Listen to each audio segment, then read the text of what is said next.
edad. Bueno, y Summers es el primero en describir en estos cuadros mixedematosos pacientes que podían evolucionar al coma. Ahora, esto es una complicación hoy en día muy rara, complicación de un hipotiroidismo severo muy excepcional.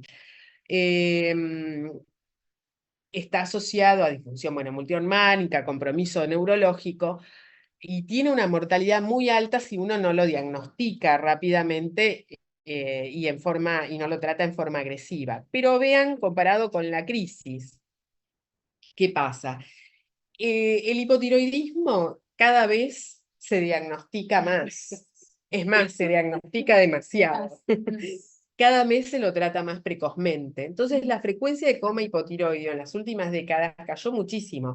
Fíjense que la incidencia reportada es de 0,2 a un caso por millón de habitantes. Antes estábamos hablando en crisis por 100.000. En acá es por millón. Lo que sí, la mortalidad es muy alta. Cuando se da, actualmente es cercana a un 30%. Está reportada en la literatura previamente, años atrás, entre un 60 hasta un 80%. Por eso la gente de terapia, cada vez que un paciente tiene 35 en el termómetro y está un poco dormido, llaman, porque bueno, los emergentólogos tienen mucha alarma de esta patología, justamente porque años atrás el 80% de los pacientes se les morían. Entonces, es una patología que la tienen muy presente, pero es muy poco frecuente. Eso hay que tenerlo en cuenta. Fíjense que en Japón, a lo largo de 3 años, en 19 millones de pacientes internados, tuvieron solamente 150 con coma. 2/3 mujeres y la mayoría ancianas. Las causas, las mismas del hipotiroidismo común. Hay descriptocoma con hiposecundario. Si bien en algunas libros por ahí van a leer que no hay coma hipotiroideo con hiposecundario. eh, el Williams, por ejemplo, creo que lo dice, que no está descripto coma con Sí, hay descripto, pero es realmente excepcional porque sabemos que la tiroides tiene un 30% de autonomía independiente de TSH, o sea, produce hormonas en forma autónoma, regulada solo por el yodo y no por la TSH, entonces no, es difícil que teniendo de base un 30% de hormonas, un paciente haga un coma. Pero bueno, hay descriptos. ¿Y el coma qué es? El coma es un hipotiroidismo severo. Es un hipotiroidismo severo. Normalmente el hipotiroideo tiene una desregulación a nivel de sistema nervioso central, respiratorio, cardiovascular y renal, pero convive, digamos, en una cierta homeostasis. Por eso a veces vemos hipotiroideos severísimos, de años, con un mixedema muy impregnados, pero no están en coma. En general, esos hipotiroideos entran en coma si hay un factor precipitante que altera el equilibrio de esa homeostasis, o sea, si se afecta a alguno de estos sistemas y los desequilibra. Estos son los mecanismos que son igual en un hipotiroideo severo que en un coma. El sistema nervioso central está disminuida la termogénesis, eso lleva a la hipotermia, a una alteración del estado mental. Por otra parte, estos pacientes tienen disminuida sensibilidad al centro respiratorio, a la hipercapnia, a la hipoxemia, la hipotermia esto lo agrava, pueden llevar a insuficiencia respiratoria obstructiva, restrictiva, multicausal, lleva a la anoxia cerebral, altera más el estado mental. A nivel cardiovascular, estos pacientes están bradicárdicos, con un gasto cardíaco disminuido, con una resistencia periférica aumentada. Bueno, se pueden chocar. Y bueno, una cosa que es importante tener presente, que suele haber una rhabdomiólisis muy severa por el tema de la miopatía, ¿no? Por la afección miopática del mixedema. Entonces, muchos de estos pacientes por rhabdomiólisis tienen insuficiencia renal, que además está incrementado el riesgo porque tienen disminuido su flujo renal, disminuido su filtrado glomerular y tienen un síndrome de secreción inapropiada de hormona antidiurética. Esto hace que tengan un aumento de la retención de agua y esto los lleva a estados de hiponatremia. Bueno, factores precipitantes. El frío.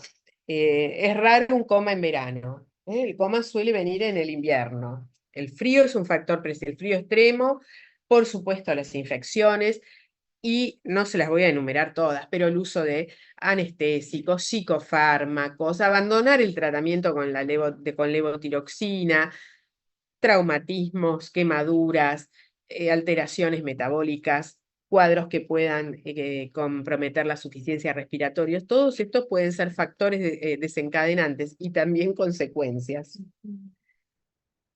¿Cuándo tenemos que sospechar un coma? Bueno, en un paciente con hipotermia por debajo de 35 grados y alteración de sensorio. Ahí es donde tenemos que empezar a sospechar un coma. ¿Qué pasa? Para poder constatar la hipotermia, uno tiene que usar un termómetro de laboratorio que miden entre 0 y 50 grados centígrados, porque los termómetros clínicos, lo mínimo que miden es 35 grados. Y además en estos pacientes que están hipoperfundidos, uno tiene que tomarle la temperatura rectal, tiene que ser central, para poder tener una temperatura precisa. Entonces, lo ideal es usar un termómetro de laboratorio. Cuando la temperatura está por debajo de 32, eso se asocia a una alta mortalidad, empeora el pronóstico. Pero bueno, en un paciente hipotiroideo con alteración de sensorio e hipotermia, ahí tenemos que empezar a pensar en el coma. Es muy frecuente que además esté hipercámnico e hiponatrémico. Y además, bueno, es frecuente encontrar un factor precipitante. Las manifestaciones clínicas no las voy a detallar porque ustedes ya vieron hipotiroidismo y si no nos dormimos todos, pero son las clásicas de un hipotiroidismo grave, no hay diferencias entre un coma y un hipotiroidismo grave. Estos pacientes no suelen estar, lo que decía antes, no suelen estar en coma la gran mayoría, suelen estar letárgicos, obnubilados, con deterioro del sensorio, pero es raro encontrar al paciente en coma. Van a tener manifestaciones a nivel cardiovascular, frecuencias cardíacas por debajo de 60, van a estar hipotensos, puede haber cardiomegalia por los derrames, por el derrame pericárdico, puede haber taponamiento cardíaco, suele ser rara la insuficiencia cardíaca congestiva en un paciente que no tiene cardiopatía previa. En esos casos, cuando hay dilatación ventricular o insuficiencia cardíaca congestiva, hay que pensar si el paciente no está con un infarto asociado, que eso es un factor. ¿Llegaron los de Lea? Me apuro. Ah, pensé que era. Bueno, va a haber van a tener cambios electrocardiográficos que son típicos, las ondas T planas, el QT prolongado. A nivel de sistema nervioso central, todos los que ustedes conocen, pero es interesante destacar que por ejemplo, uno es el ingenio mixedematoso, estos pacientes son sarcásticos, por ahí insultan a los médicos o le dicen barbaridades o groserías, son pacientes que muchas veces están groseros, eso se llama ingenio mixedematoso, se les pasa cuando empiezan con la levo, pobres. Y también está la demencia, puede haber cuadros de psicosis, que son pacientes por ahí están excitados y uno dice, no está hipotiroideo, claro, pero está psicótico por el trastorno neurológico. A nivel bioquímico, TSH elevada, hormonas muy bajas, el cortisol siempre hay que medirlo, estos pacientes tienen también un cortisol, suelen tener una insuficiencia suprarrenal absoluta, muchos asociados al Addison, en un 5, un 10%, pero también tiene una producción disminuida de cortisol basal, así que también hay insuficiencia suprarrenal relativa. Por el síndrome de secreción inapropiada, tienen hiponatremias, cuando está por debajo de 120 hay una mayor mortalidad.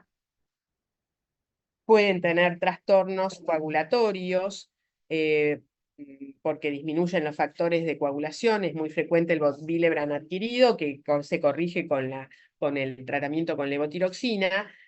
Bueno, el aumento de la CPK por la miopatía es característico, ténganlo en cuenta.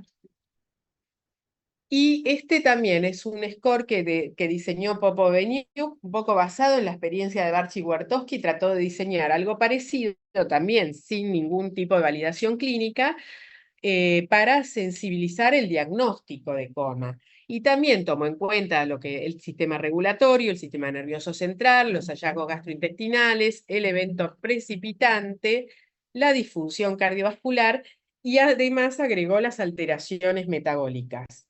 Y le asignó un puntaje a cada uno de estos signos, y la sumatoria, cuando da mayor a 60, es diagnóstico de coma. Uno debe tratarlo como un coma sugestivo entre 29 y 59 y menor de 25, coma improbable.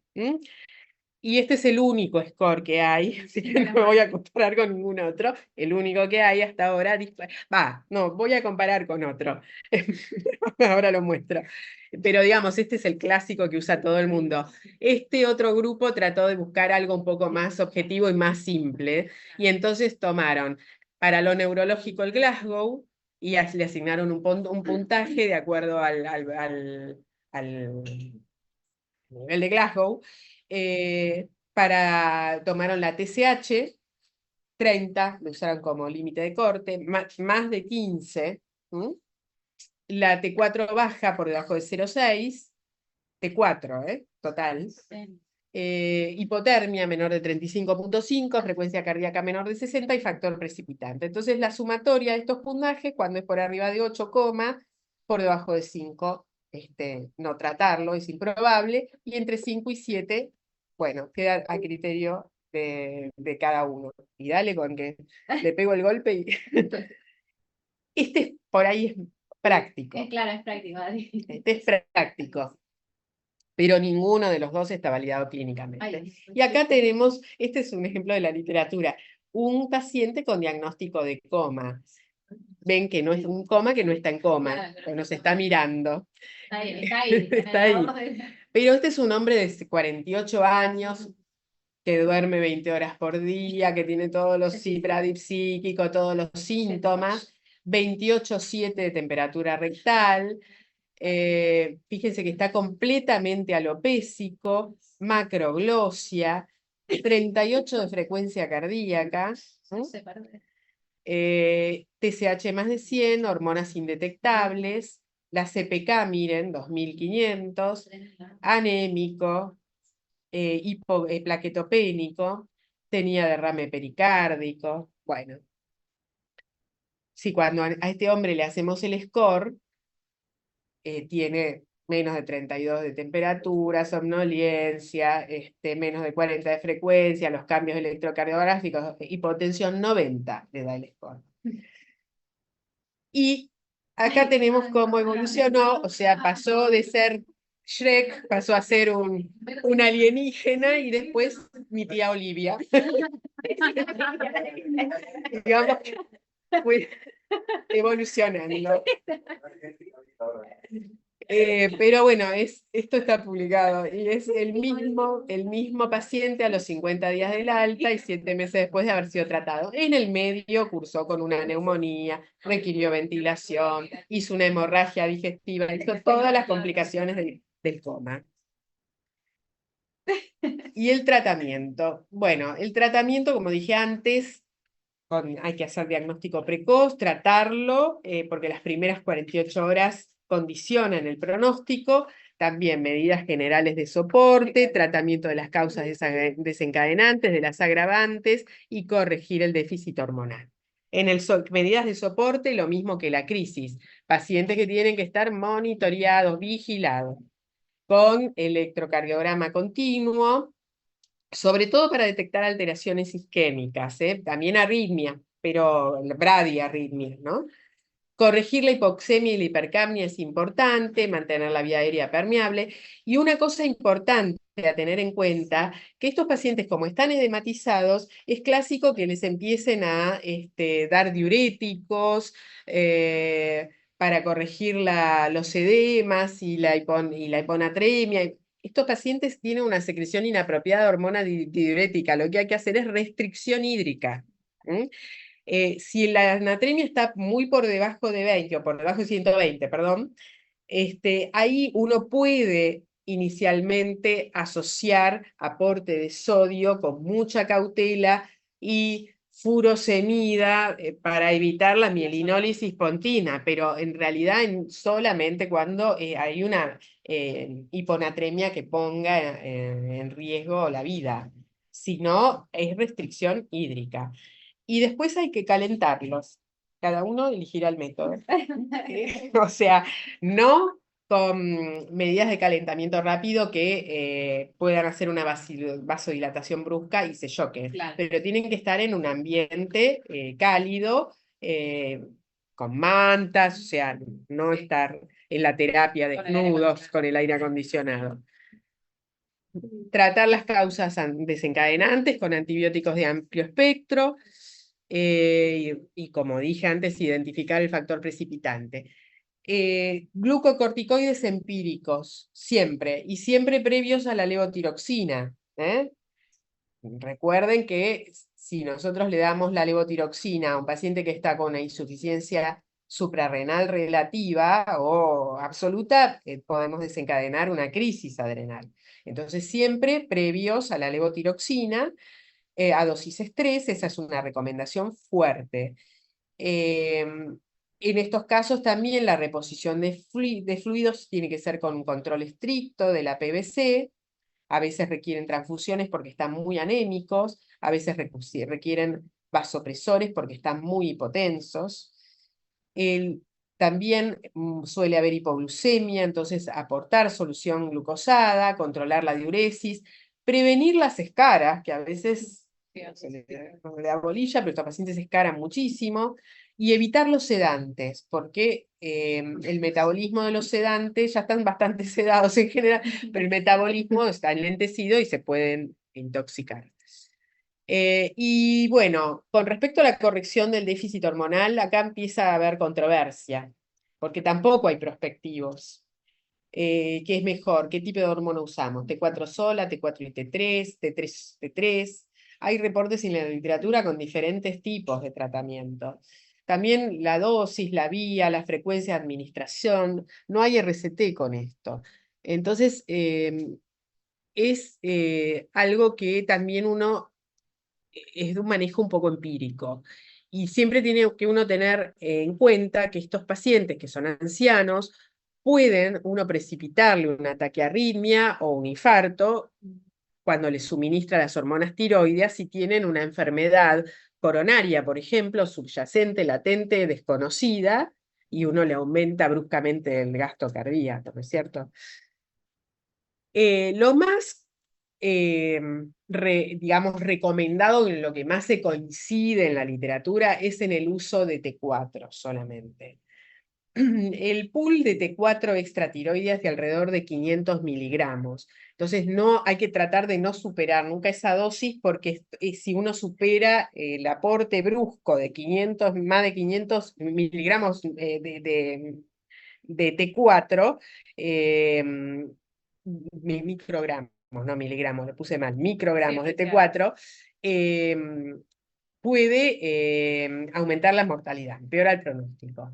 La dosis que se recomienda es en general 4 microgramos kilo día, pero entre 200 a 400 en las primeras 48 horas. Depende, por supuesto, del peso del paciente y también de la edad. En los ancianos, en los pacientes con un BMI bajo, en los cardiópatas, uno empieza con dosis menores, de 200 en general. Pero para tener una idea, esto es lo recomendado en las primeras 48 horas. Y ni bien el paciente presenta mejoría clínica, pasarlo a la vía oral, a la dosis habitual que uno recomienda en un hipotiroideo. Si no está disponible la vía oral, se puede mantener la vía endovenosa teniendo en cuenta el uso de un 75% de la dosis estimada para vía oral. O sea, 1,6 es para vía oral por kilo día y 75% de esa dosis si vamos a continuar con la vía endovenosa si el paciente no tiene la vía oral disponible. Algunos trabajos, y esto es una recomendación muy débil, sobre todo Wartowski fue alguien que hizo publicaciones con el uso de T3 endovenosa, asociarlo porque fundamentado en que uno en una NTI tiene disminuida la conversión de T4 a T3 y como la T3 es la hormona activa, reponerle T3 sería de utilidad en estos pacientes. Sin embargo, ha habido reportes de que en los pacientes donde se usó T3 tuvieron mayor mortalidad, pero tampoco son RCT, o sea que estamos basados en observaciones, que tuvieron más mortalidad cuando hubo más mortalidad reportada en los que usaron T3 que en los que usaron T4. Las guías lo que dicen es que ante un paciente que está con T4 y no responde dentro de las primeras 48 o 72 horas, uno podría pensar en asociar T3 endovenoso. Pero solamente en ese caso. Lo ideal es tratar de corregir solo con T4. Este es un trabajo hindú, porque bueno, tengo unos africanos que no se los voy a mostrar porque son muy lamentables, pero este trabajo lo traje porque estos son trabajos donde está reportado el tratamiento del coma por vía oral, no por vía endovenosa. Y entonces ellos proponen dosis por vía oral porque ellos no tienen T4 endovenosa. Entonces, por lo menos hasta que, sí, hasta el 21, bueno, no sé ahora, pero hasta que se publicó este trabajo, ellos lo que proponían, usar 500 microgramos si no había enfermedad coronaria por vía oral, en los pacientes que tienen enfermedad coronaria, pero que tienen una fracción de eyección normal, usar de 300 a 400, y en el paciente que tiene una fracción de eyección baja, 250 a 300. Y ellos tuvieron buenos resultados, se les murió uno solo de 14, con el tratamiento por vía oral. Y lo que puse acá, esto me pareció tremendo, pero lo puse porque en la India el machismo es tremendo. Fíjense, de los pacientes internados por coma, 11 son varones y 3 mujeres, porque a las mujeres no las internan. No. Lo dicen ellos mismos en la discusión del trabajo, porque en una patología que predominantemente es femenina, 11-3 la relación de los comas internados. Tremendo eso. Bueno, el coma tiene que estar corregido dentro de la primera semana. Se monitorea con medición de T4 y T3. La TSH no va a servir mucho, va a estar alta, pero sí tiene que ir reduciéndose. Y la T4 y T3 tienen que ir mejorando y normalizarse dentro de la primera semana. Si uno no ve estos cambios, hay que cambiar la dosis. Aumentar la T4 o añadir la T3, como dije antes. La T3 sérica alta es un indicador para bajar la dosis.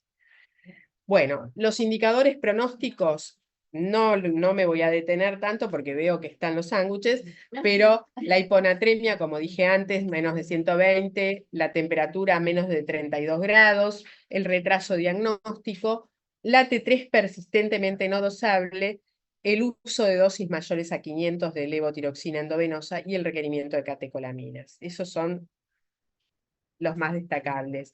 En este trabajo encontraron que los factores pronósticos asociados a la mortalidad fueron sobre todo la edad y el requerimiento de catecolaminas. Y muestro acá rápidamente, y ya termino, la experiencia muy vieja de cuando no teníamos la T4 y T3 en el día, del Hospital Durán, entre el año 97 y el año 2002, 6 mujeres con igual ya termino, me quedan 3 diapos, creo 4. Que son la experiencia de acá. Son 6 mujeres de 36 a 86 años. En 2 pacientes no se les pudo tomar la temperatura porque no conseguimos el termómetro, pero la mayoría tenían hipotermia. Perdón. Ay, no disponible. Pero bueno, vemos hiponatremia casi todas, bradicardia, bueno, los síntomas alteración del sensorio todas. Y acá las muestro, las que, lo que comentábamos antes, casi todas tenían algún factor desencadenante, la neumonía o la infección urinaria, las infecciones fueron las más frecuentes, todas en otoño y en invierno. Muchas pacientes no sabían o no estaban tratadas, por ejemplo, estas no sabían que eran hipotiroides, se les detectó cuando hicieron el coma, estas otras habían abandonado el tratamiento o estaban insuficientemente tratadas. Bastante grande las páginas. Sí, bastante grandes, que los comas son en pacientes añosos. Y vemos acá, tuvieron un montón de complicaciones, pero si nosotros nos fijamos, las que se murieron, que son dos, en estas a lo largo de la evolución nunca subió la T4. Nunca subió la T4 en estas pacientes.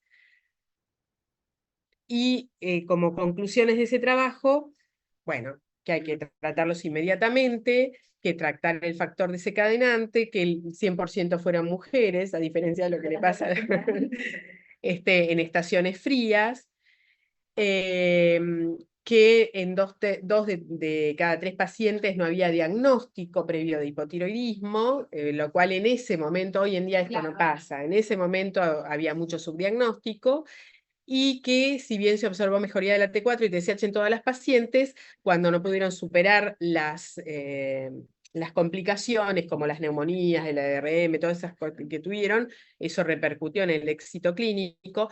Y la T3 no dosable a lo largo de toda la evolución fue un signo de mal pronóstico también. Y creo que acá terminé y me van a matar.